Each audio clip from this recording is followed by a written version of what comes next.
Hola a todos y a todas. Estamos en un nuevo videochat dedicado a alergias. Diríamos que es la segunda parte del videochat que tuvimos con el doctor Guardia, el doctor Pedro Guardia, que está con nosotros y que amablemente vuelve a este espacio para respondernos a las preguntas, a la cantidad de preguntas que nos llegan sobre el ámbito de las alergias.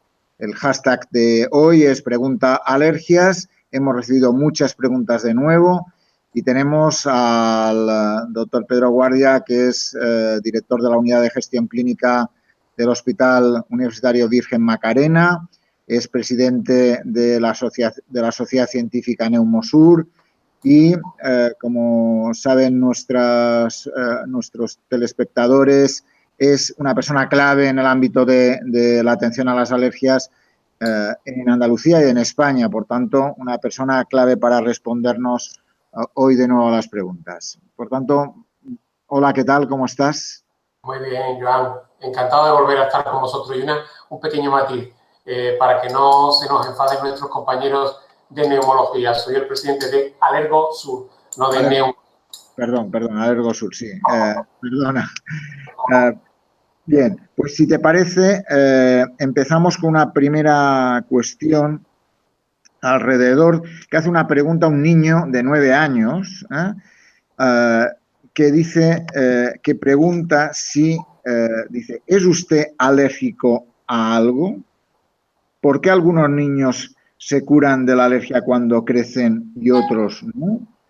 Y además pide un favor, hace una petición, que trabajéis mucho en las vacunas para curar las alergias a todos los alimentos, porque muchos niños lo necesitan. Y esta es su petición y esas son sus dos preguntas que nos...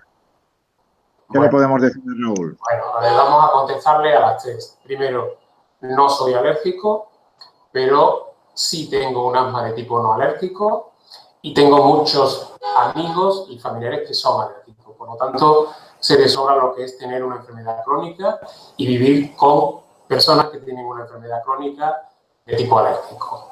Primera respuesta. Segunda, ¿por qué unos se curan y otros no?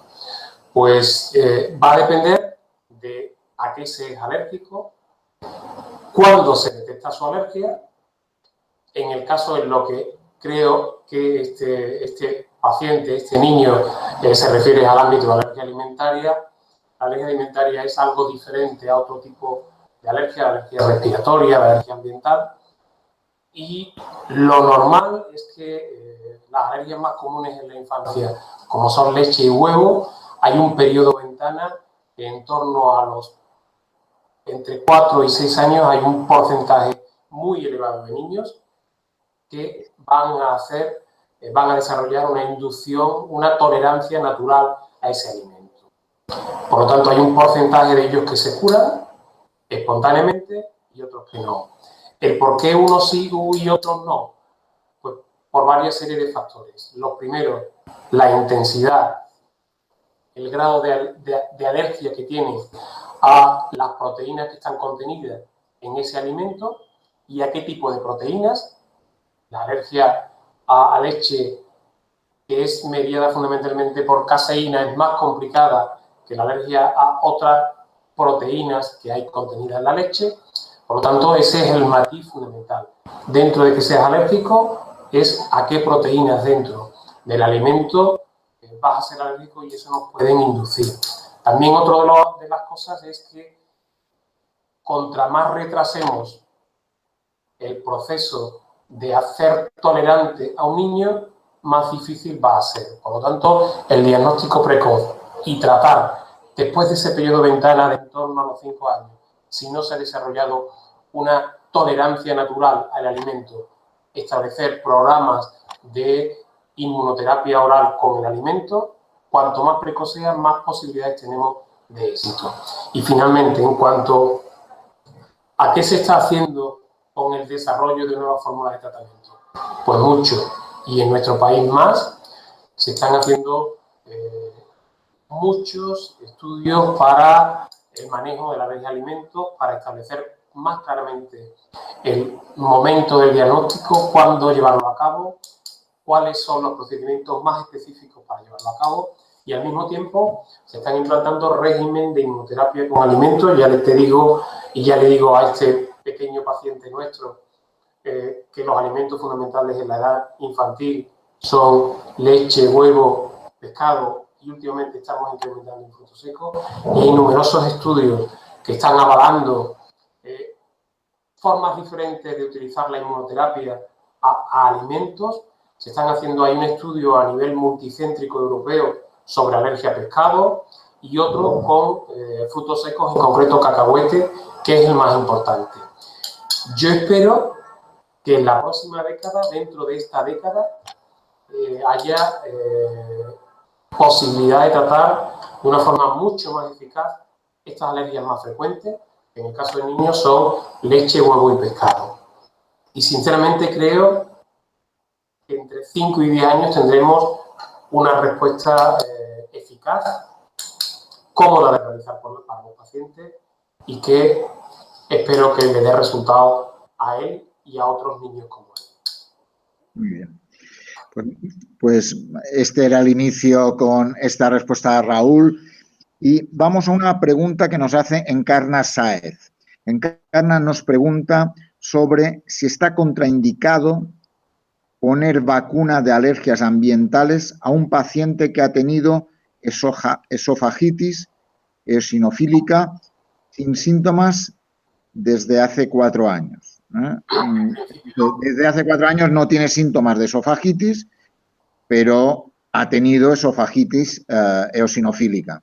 Entonces, ¿está contraindicado o no? No estaría contraindicado, porque los alergenos ambientales habitualmente no están asociados con la esofagitis, es más en relación con alimentos, pero sí sabemos que un paciente alérgico tiene una actividad inflamatoria global que se puede detectar a nivel de mucosas y un enfermo asmático, cuando hacemos determinadas pruebas de provocación, podemos detectar a nivel intestinal una actividad inflamatoria.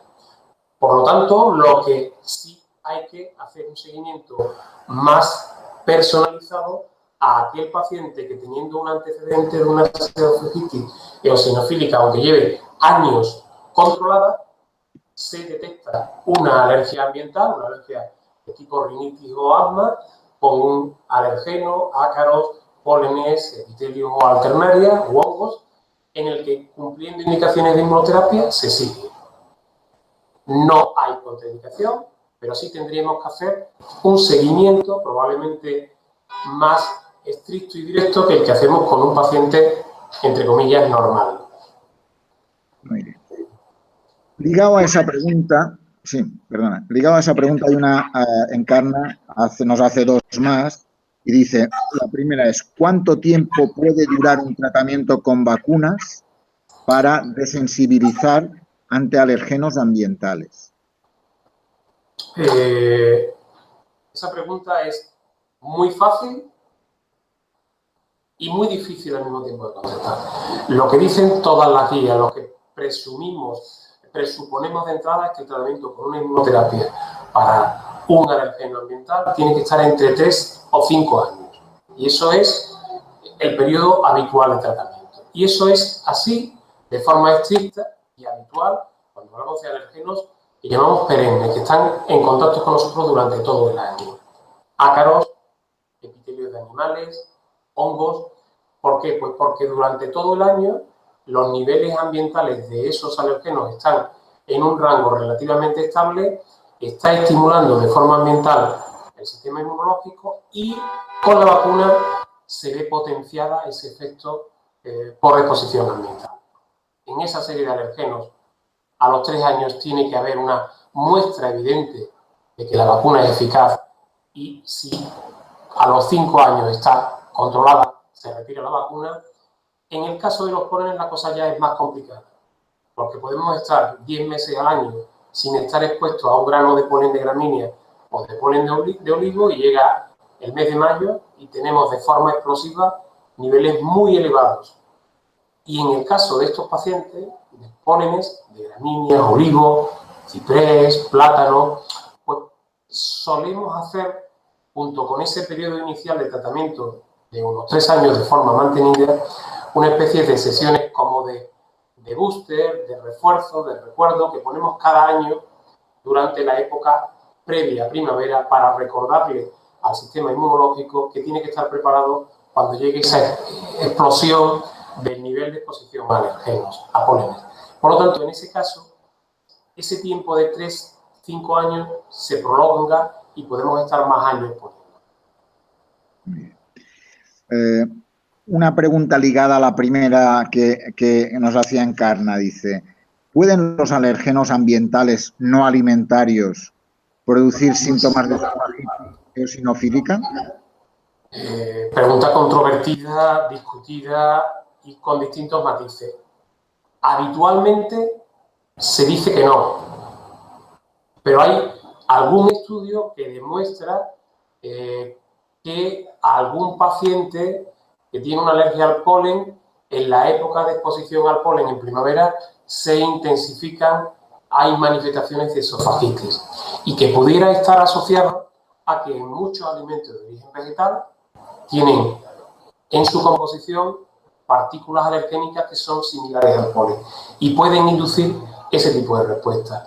Eso con cereales está estudiado y parece ser que existe relación, pero solo a día de hoy está demostrado esa discutida, pero que puede estar presente en relación con algún paciente polínico. En la mayoría o en términos generales no se asocia una alergia ambiental, una rinitis o un asma por exposición a ácaros, epitelios, pólenes, alternaria, que son los alergenos más habituales en nuestro medio, con una intensificación, con una presencia de síntomas de esofagitis eosinofílica. Pero en algún caso puede ocurrir. Muy bien. Tenemos una pregunta de José Manuel García, que nos pregunta, un niño alérgico a proteína de leche de vaca realiza un proceso SOTI con desensibilización, toma un yogur de leche al día y pregunta, ¿podría tomar queso de cabra y de oveja libremente? No, habría que confirmar que puede tomar. Nosotros en nuestro centro y en muchos otros centros, en un niño, fundamentalmente hablo de niño porque es lo que fundamentalmente presentan este problema, nosotros hacemos un estudio en el que confirmamos que no hay alergia a las proteínas contenidas en la leche de vaca. Y antes de recomendar que ese niño pueda tomar un yogur, un queso o una leche fresca de cabra o de oveja, siendo alérgico a proteína de leche de vaca, hay que confirmar que realmente no es alérgico y lo tolera. Hay que hacer una prueba de exposición para confirmar de que no existe riesgo, porque hay algunas proteínas que son comunes y pudieran dar problemas aparte de las específicas. Por lo tanto, de entrada, recomendar que lo puedan tomar, no. Hay que comprobar que no existe alergia a esas otras leches. Muy bien. Por tanto, la respuesta es no hasta que no se compruebe que esos elementos comunes a las diferentes leches no hay una alergia en ellos, ¿no? Perfecto. Ana Pacheco nos pregunta, aunque la gran mayoría de pacientes con alergia alimentaria conocemos las posibles reacciones, nos gustaría que explicara la gravedad de la exposición al alergeno en pacientes con reactividad, no solo por ingesta, sino también por contacto e inhalación. Y pregunta, ¿una reacción por inhalación o contacto puede producir una anafilaxia? Sí, puede producirla. Y os voy a poner un ejemplo claro y evidente para que nuestros video oyentes lo puedan apreciar. En un paciente alérgico a marisco, no solo con comer una gamba pueden desarrollar una anafilaxia, que es muy común, sino que entrando en un restaurante en el que se esté cociendo marisco, entrando en una marisquería, en el que haya vapores de cocción porque los alergenos en los mariscos son fácilmente volatilizables, pueden desarrollar una anafilaxia. Yo os voy a poner un ejemplo muy claro. No os voy a decir evidentemente el nombre, pero un compañero de este hospital, muy conocido en este hospital,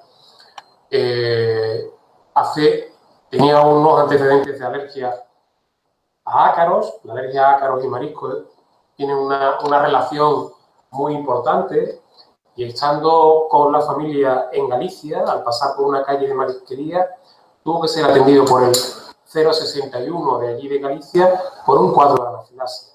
Él sabía y evitaba comer, tocar o besar a su mujer si había comido ella marisco, pero nunca pensó que simplemente por oler el marisco le pasara.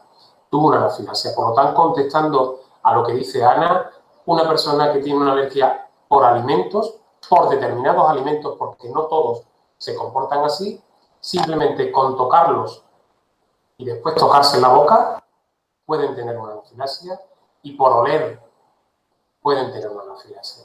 Y otra cosa que hay que tener presente, y que ellos habitualmente, los pacientes lo saben mucho: si vas a comer fuera y pides, tú eres alérgico a pescado o a marisco y pides una carne a la plancha, hay que decirle al restaurante donde vayas que, por favor, si en esa misma plancha previamente han hecho a la plancha algún pescado o marisco, que limpien bien la plancha, y si no se lo pueden garantizar, que no tome nada a la plancha, porque siempre van a quedar restos, y después, tomándote un alimento que no tiene nada en relación, si se ha hecho en la misma sartén, si se ha hecho en la misma planta, pueden quedar restos, trazas de ese alimento, que en una persona alérgica y muy sensible puede ser desarrollar síntomas.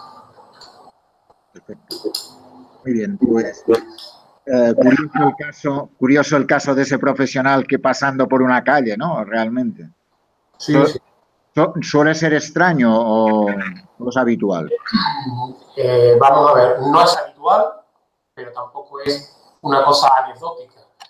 Antes, cuando empezamos con la alergia a alimentos, pues nos sonaba raro. Ya hemos tenido varios casos, y ya en los que son las personas más sensibles te lo cuentan ellos, y si no, nosotros, dentro de nuestro arsenal de preguntas que hacemos en la entrevista clínica, en la anamnesis, en la historia clínica, le preguntamos si cuando están en sitios en los que se está cociendo marisco desarrollan síntomas, si tienen síntomas de picor nasal, ocular, tos o sensación de malestar general, todos los síntomas propios de una anafilaxia. Y hay pacientes que te lo cuentan. Entonces, hay que tener presente. También hay personas que, al tomar algún tipo de... saben que son alérgicos a marisco y toman un arroz caldoso o una paella de marisco en el que dicen: no, pero no me ponga mariscos. Pero en el fumet, en el caldo con el que lo han preparado tienen restos de esos alérgenos y tienen síntomas. Por lo tanto, nosotros a nuestros pacientes siempre le tratamos de decir que no solo es que no se tomen una gamba, un langostino, sino que si van a comer algo que contenga caldo procedente de ellos, aunque se lo hayan retirado, que sepa que pueden tener. Y eso los pacientes habitualmente lo saben, lo conocen. Hay algún arriesgado o arriesgada que nos viene y nos comenta en las revisiones: doctor, me pasó esto. Lo sabía, pero quería probar. Yo siempre les digo que la alergia alimentaria, y sobre todo que si tienes una alergia alimentaria con antecedentes de anafilaxia, es una ruleta rusa y mejor no jugar, porque el riesgo es muy importante. Como bien Ana ha preguntado, el riesgo de anafilaxia es muy importante. Afortunadamente, pocos pacientes del total de los que tienen alergia alimentaria desarrollan una anafilaxia, pero aquellos que han tenido un cuadro de anafilaxia lo saben y cada día son más conscientes de qué tienen que hacer. Primero, si no han podido hacer un tratamiento de inducción de tolerancia, que hoy día lo podemos ofertar en pocos: leche, huevo, pescado. Nosotros hemos hecho algo de marisco, poco, pero hemos hecho algo. Este compañero que te dije hoy día puede tomar marisco, lo cual su mujer dice que le ha salido muy caro cuidarla curar al marido, pero que ella lo agradece porque da una adicta al marisco, por lo tanto pueden tener una vida plena. Y eso es muy importante para la calidad de vida del paciente. Por tanto, como tú dices, no jugar a la ruleta rusa porque los problemas asociados son muy importantes y hay que ir con cuidado. Pueden poner en riesgo la vida de la persona que lo sufre y entonces, aunque tengamos adrenalina en autoinyector, aunque tengamos muchas medidas, pero se pasa un rato, si lo superas, un rato muy malo. Yo les recomiendo no jugar. Muy bien. Ana nos hace otra pregunta y dice, ¿por qué un paciente con niveles altos de IgE puede llegar a tolerar el alergeno sin reacción y otro paciente con niveles bajos o muy bajos puede sufrir reacciones severas a la mínima exposición? Pregunta, ¿de qué depende la reacción? Antes con otra pregunta te lo he insinuado un poco.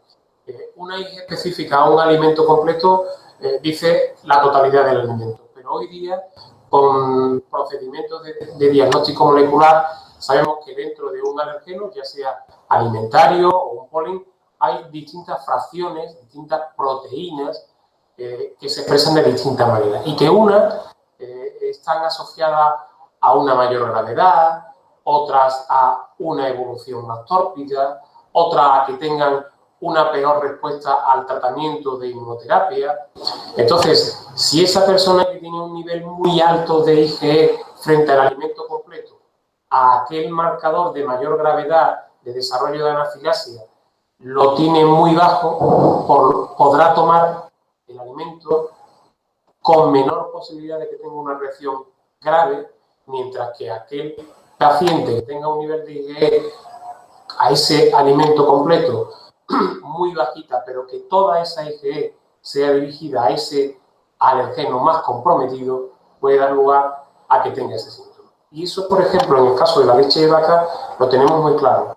Dentro de los alergenos de las proteínas de la leche de vaca, el que tiene un índice de mayor riesgo de tener reacciones adversas, de tener una peor evolución incluso con la inducción de tolerancia es caseína. Y aquellos pacientes que tienen el nivel de caseína más alto, pues probablemente tengan reacciones más severas y tengan, aunque su nivel de IgE a leche completa sea bajo, si casi todo va a ser caseína y tiene una caseína superior a un determinado nivel, pues probablemente tenga una evolución peor y mayor posibilidad de tener reacciones sistémicas, incluso de reacciones de anafilaxia.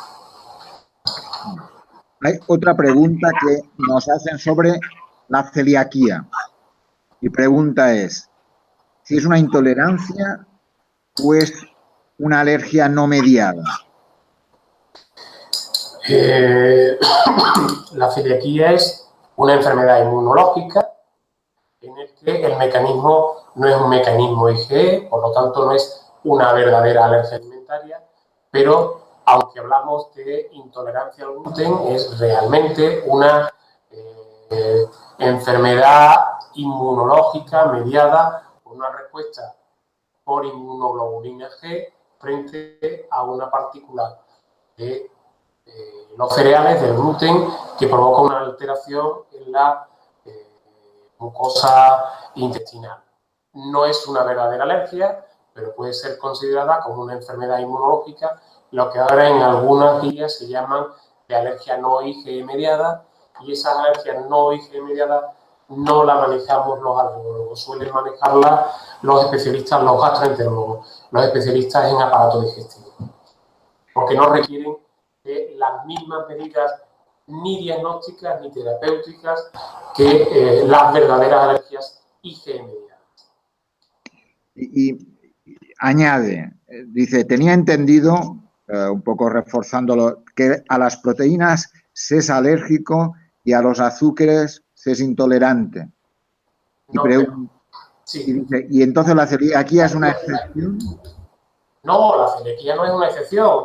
La celiaquía lo que es una enfermedad inmunológica, pero mediada por una inmunoglobulina que es la IgG y no es la IgE. La IgE provoca reacciones inmediatas de tipo urticaria, anafilaxia, rinitis y asma, y en una celiaquía, las enfermedades no inmediatamente que tú ingieres el alimento, en este caso los cereales, tienes una respuesta inmediata, sino que aparece a partir de 1 o 2 horas después de haber tomado el alimento y tienes unas manifestaciones que son, aunque pueden ser graves y de hecho dejadas a la evolución natural, tienes un síndrome constitucional importante por una mala absorción, pero el paciente nunca va a poner en riesgo su vida con una ingesta ocasional del alimento. Va a tener una molestia digestiva a largo plazo, como te digo, unas repercusiones a nivel metabólico importantes,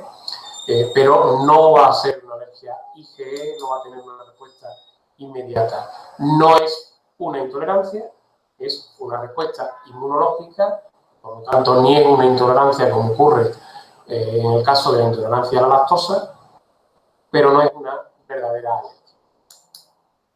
Muy bien, pues a ver, seguimos con las preguntas que nos han enviado a través de diferentes medios y nos dice, ¿qué vacunas existen para el hongo de la humedad?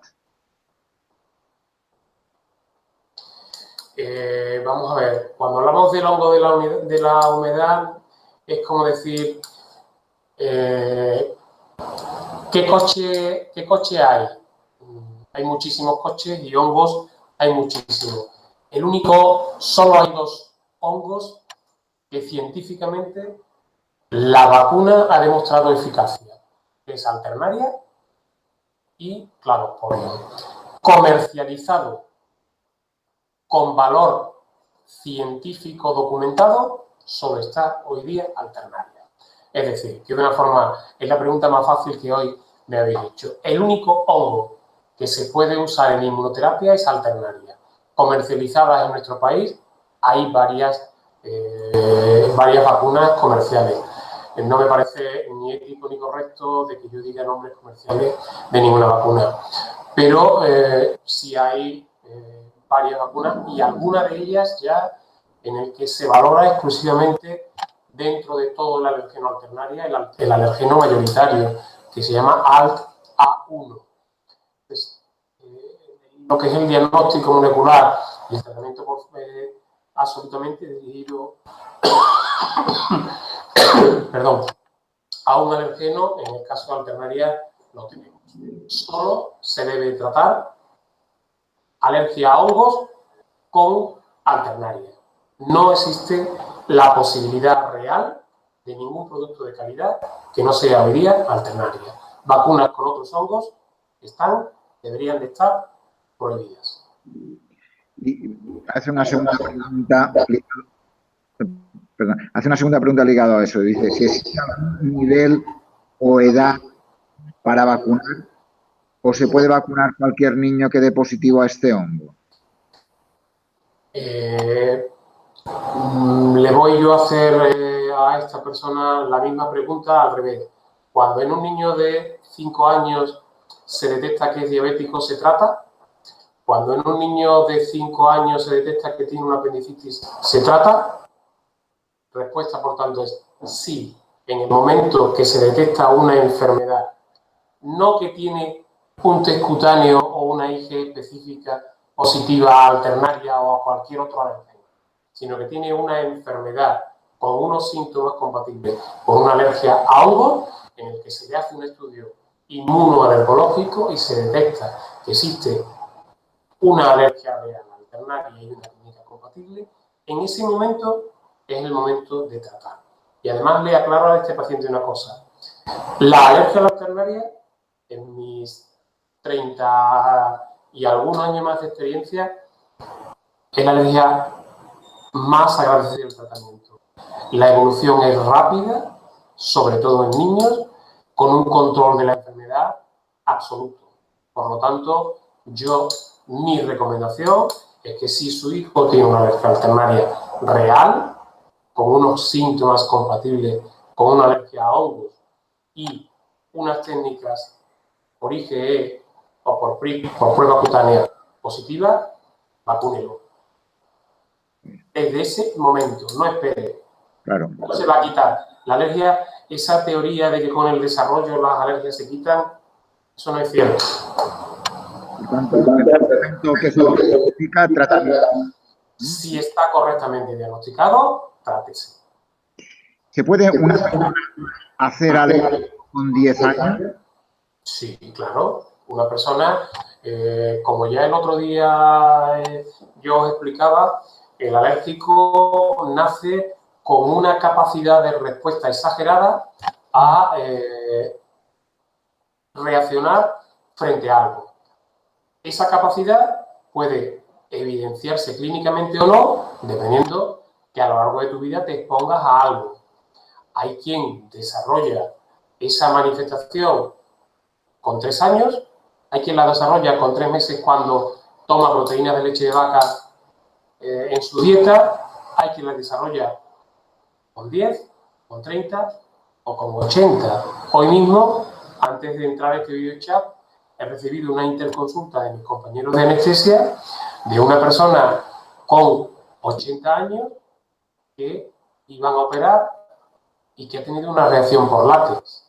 Una reacción por látex en una persona de 80 años que ha tenido numerosos cuadros a lo largo de su vida de contacto, no cuadros, que ha tenido contactos con látex numerosos y nunca ha tenido problemas. Y en el quirófano ayer tuvo un problema. No hay edad para empezar a desarrollar y a manifestar una alergia.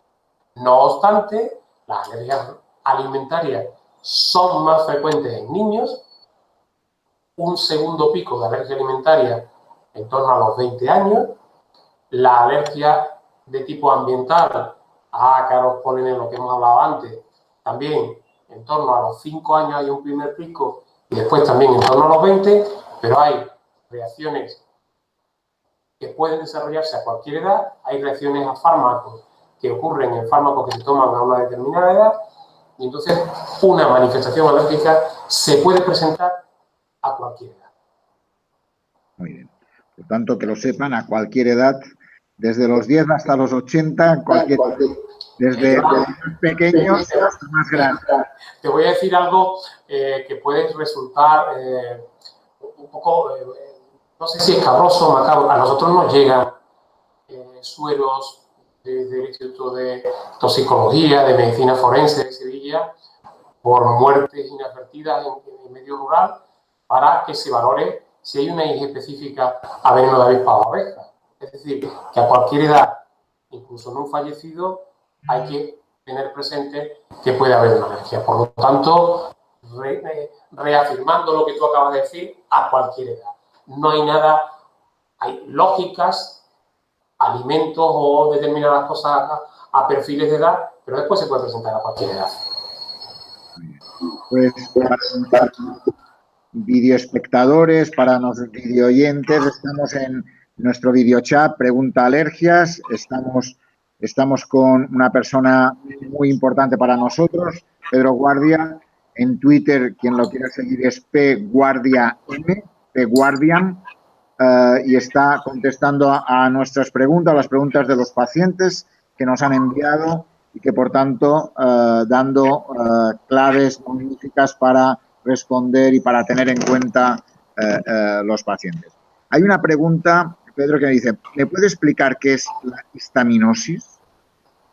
Sé de pacientes que lo sufren y no entiendo si eso es ser alérgico o no.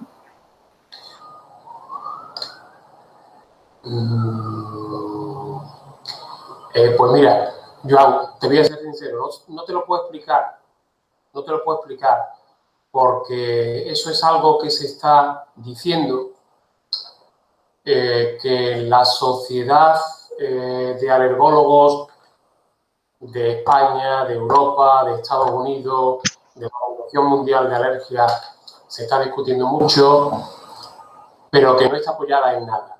Si hablamos de histaminosis en el sentido de que hay alimentos que tienen un alto contenido en histamina y que pueden provocar manifestaciones clínicas relacionadas con la propia histamina, sí, pero atribuir como se están atribuyendo en el día de hoy estudios en farmacias y en algunos laboratorios que se hacen unos test ultra rápidos y que para una migraña, para una anorexia, para una bulimia, para cefaleas, incluso para hernias discales se hacen ese tipo de estudios. Te recomienda que tienes un nivel de histamina elevado para tal alimento, tienes que ir cada 3x4 a hacer una serie de consultas en el que te adaptan la dieta y todo esto, y hay a quien le va bien y a quien le va mal. No entro ahí, pero no existe fundamento científico. Yo soy un alergólogo que trabaja en la pública, que me dedico a la docencia de estudiantes de medicina, de la especialidad de alergología, y que creo que la brujería existe, pero que yo no la puedo medir. Por lo tanto, la histaminosis existe, dicen que existe, pero científicamente no está demostrado.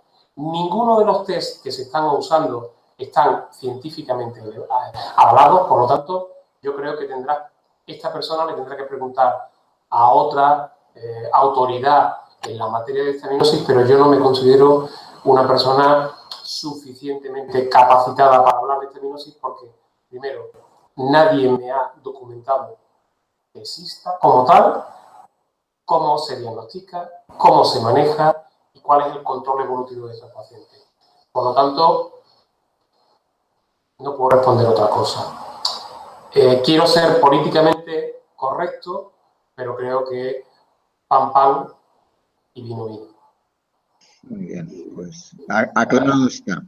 Hay una pregunta que nos dicen, ¿por qué no se siguen por parte de los endocrinos o los nutricionistas a los niños con alergias alimentarias, dado la dificultad para dar ciertos nutrientes, sobre todo en niños multialérgicos? Está subiendo el nivel. No voy a escurrir el bulto, te voy a responder. Le voy a responder a la persona que lo ha hecho. Lo mismo, soy alergólogo, no sé cómo trabajan los compañeros de endocrino y de nutrición. Solo puedo hablar del hospital en el que trabajo, el Hospital Luis Macarena, y entonces nosotros, tanto con pediatría como el servicio, con la unidad de gestión de endocrinología y nutrición, tenemos un programa de abordaje multidisciplinar de cualquiera de estos pacientes. Y en aquel paciente, independientemente de la edad, que detectemos esas alergias múltiples, que muchas veces ponemos entre comillas porque no están bien diagnosticadas, y cuando llegamos a una prueba de provocación, una prueba de exposición controlada de esas series interminables de alimentos, nos quedamos en pocos alimentos, aunque hay pacientes que realmente son alérgicos a varios alimentos y además muy esenciales, y hay que tener un plan individualizado. Nosotros en ese caso siempre contactamos con el servicio de endocrinología y nutrición y se hace un abordaje específico de estos pacientes con seguimiento de la unidad de nutrición por enfermería y por nutricionistas. Eso es lo que yo te puedo contestar a ti y a esta persona que nos hace esa cuestión. ¿Eso ocurre igual en todos los hospitales? Sinceramente lo desconozco. Muy bien, pues aclarado. Aunque ya sería lo recomendable. Lo que pasa es que el primer paso sería, como te he dicho antes, realmente ese paciente que se etiqueta de alérgico está correctamente diagnosticado, y ese es el paso fundamental que yo creo. Hay una pregunta de una persona con siglas MGP, dice, me gustaría saber en la intolerancia al sorbitol qué frutas y verduras se pueden consumir. En principio se pueden consumir cualquiera. La intolerancia tiene un mecanismo, como ya os he explicado, distinto. Los problemas de intolerancia pueden dar manifestaciones casi exclusivamente digestivas, hinchazón abdominal, meteorismo, gases, digestiones pesadas, pero no te van a provocar una reacción grave si tomas frutas naturales habitualmente el contenido de este tipo de aditivos y todo eso no está muy presente. Los pacientes, nosotros no hemos diagnosticado en nuestra unidad, y es la más grande de Andalucía, a nadie con una intolerancia a sorbitol.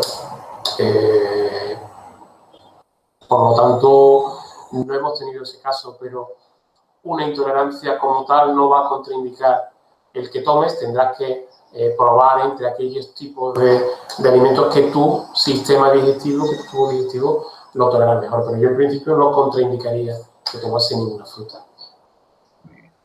Perfecto. Pues básicamente esas son las preguntas que tenemos. Hay una pregunta final que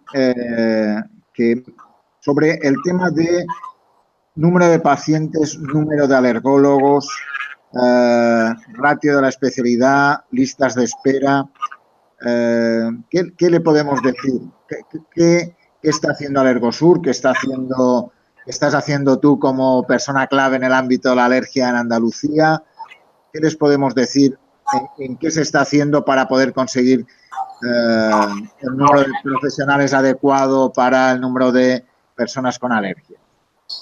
Bueno, vamos a ver. Lo primero que yo tengo que decir es que para hacer un análisis real, lo primero que tenemos que hacer es una foto real.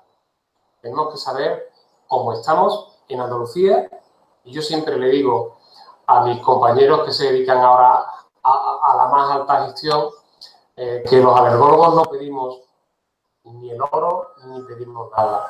Queremos que se dé una respuesta adecuada a los pacientes. Que existen suficientes estudios de que una especialidad como la alergología es costo eficaz, es rentable para el sistema. No queremos la situación de Madrid. Nuestro espejo, por ejemplo, en la sanidad pública no es Madrid, que tienen muchísimos y más alergólogos en la República. Nuestro espejo siempre tiene que ser dos comunidades con un nivel geográfico y económico muy parecido al nuestro, como es Extremadura y Murcia, y ahí existe una mayor implantación de la alergología. ¿Qué se está haciendo desde Alergosur y desde la propia organización, desde la propia Consejería de Salud? Pues mira, desde que octubre aproximadamente estamos en negociaciones, en reuniones periódicas con la Consejería de Salud para elaborar perdón, la feria me ha sentado un poco mal y todavía estoy pagando las consecuencias. Estamos haciendo un plan para un abordaje real. A lo mejor no se trata de que haya una unidad o un servicio de alergia en cualquier centro de salud o hospital comarcal, pero desde la sociedad lo que queremos es que haya una garantía de accesibilidad real a todos los pacientes, independientemente de dónde residan. Que eso que te decía antes, que antes de decir un paciente es multialérgico, tiene que ser valorado por una unidad de alergia para que demuestre que realmente es multialérgico o no, que un paciente alérgico a medicamentos que va a ser sometido a una intervención pueda ser valorado realmente, que un paciente con una enfermedad oncológica que tiene una alergia a un citostático, a un biológico de los que se usan ahora mucho, pues que puedan, si ese fármaco es el ideal, ser valorado y sometido a un proceso de sensibilización. Por lo tanto, esa necesidad que nuestra población tiene es lo que nosotros le estamos haciendo llegar a la administración sanitaria, y creemos que en un plazo, espero que no muy prolongado, se dé respuesta, se analice, y a lo mejor todo esto pasará porque las unidades que ya están tengan un mayor peso y puedan abordar a todas las poblaciones, y que desde esas unidades se puedan ir puntualmente a acciones a centros más pequeños.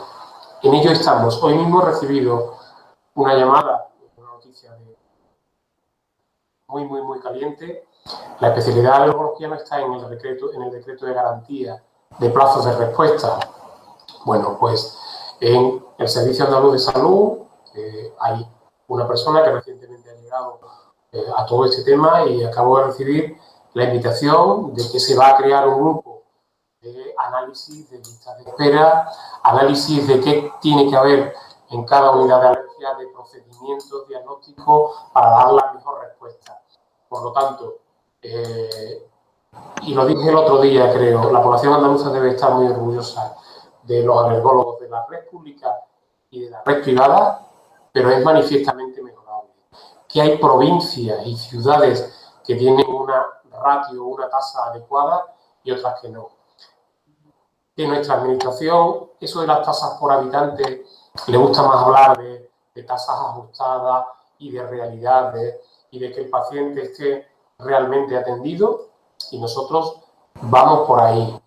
Que además estamos trabajando con colectivos de otras especialidades, de otras áreas de conocimiento, para unir nuestros esfuerzos y dar la mejor atención de una forma global.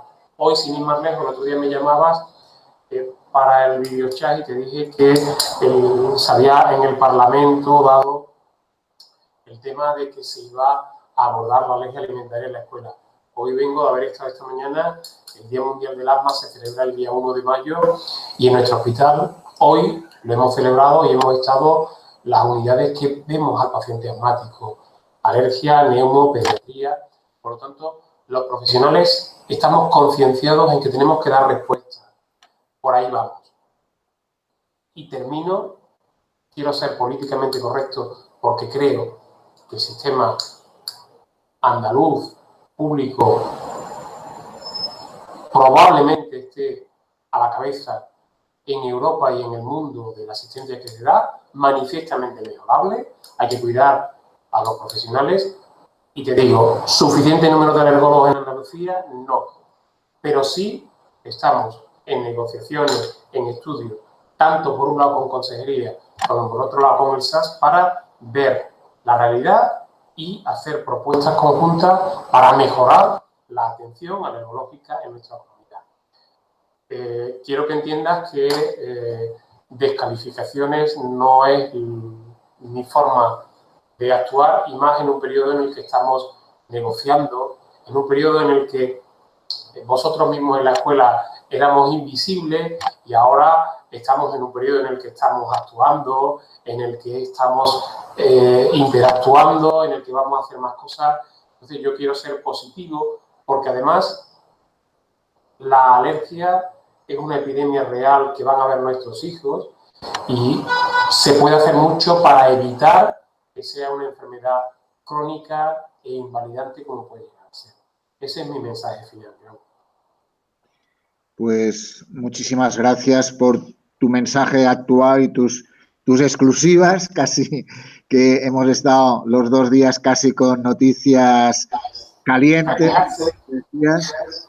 y que la verdad es un placer hablar contigo, un placer conversar y conocer y aprender en este espacio donde lo que procuramos es responder a las dudas, a las preguntas, a las sugerencias de los pacientes, y por tanto agradezco muchísimo tus respuestas porque son de una claridad absoluta y que por tanto nos ayudan a aprender y a tener más claro qué hacer y qué no hacer ante determinadas situaciones. Muy bien, gracias. Un abrazo. Un abrazo.